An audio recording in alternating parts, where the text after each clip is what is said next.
গরম গরম ধোয়া ওঠা ভাতের সাথে এই রকম ভর্তা যদি থাকে তাহলে অন্য কোনো কিছুর আর দরকার হবে না। আজকে আমি বানাবো পটল চিংড়ির ভর্তা।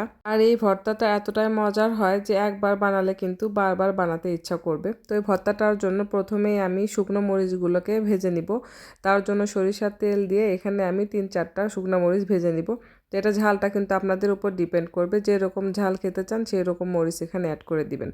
তো মরিচটা যখন এরকম কালার চেঞ্জ হয়ে আসবে সবগুলো মরিচ তুলে নিব এবং এখানে পেঁয়াজ কুচি দিয়ে দিব, সাথে দিয়ে দিব মরিচ এবং রসুন।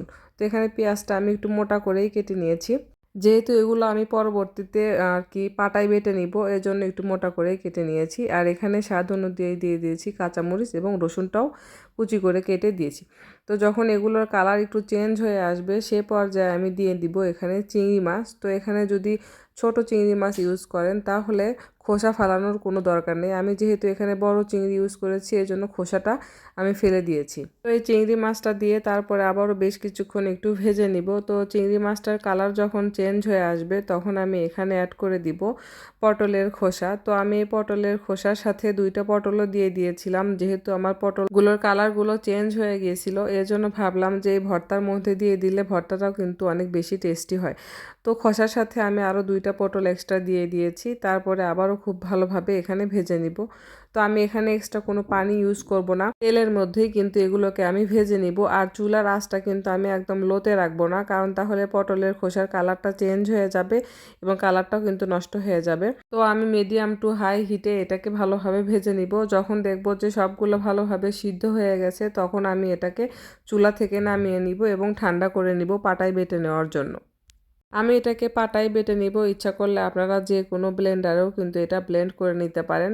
তো এক্ষেত্রে আমি কোনো পানি ইউজ করব না, যেহেতু পাটায় বেটে নিব। তবে ব্লেন্ডারে ইউজ করলে কিন্তু সামান্য পানি বা তেল ইউজ করতে পারেন।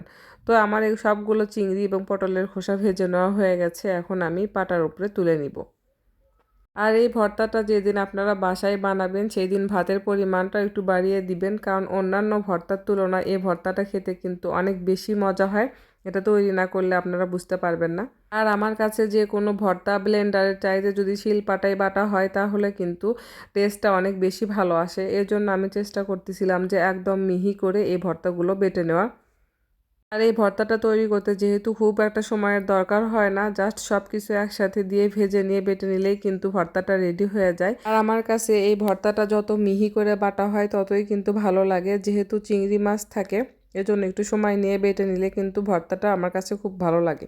তো যখন সবগুলো বেটে নেওয়া হয়ে যাবে তখন আমি এখানে অ্যাড করে দিব ধনিয়া পাতা এবং দিয়ে দিব শুকনা মরিচ। তো শুকনা মরিচের সাথে লবণ দিয়ে খুব ভালোভাবে মিক্স করে নিয়ে এখানে দিয়ে দিব কাঁচা পেঁয়াজ। তো এখানে ভর্তায় যারা কাঁচা পেঁয়াজ পছন্দ করেন না তারা কিন্তু এটা স্কিপ করতে পারেন। তারপরে ধনিয়া পাতার সাথে কিছুটা সরিষার তেল দিয়ে খুব ভালোভাবে এটাকে মাখিয়ে নিব।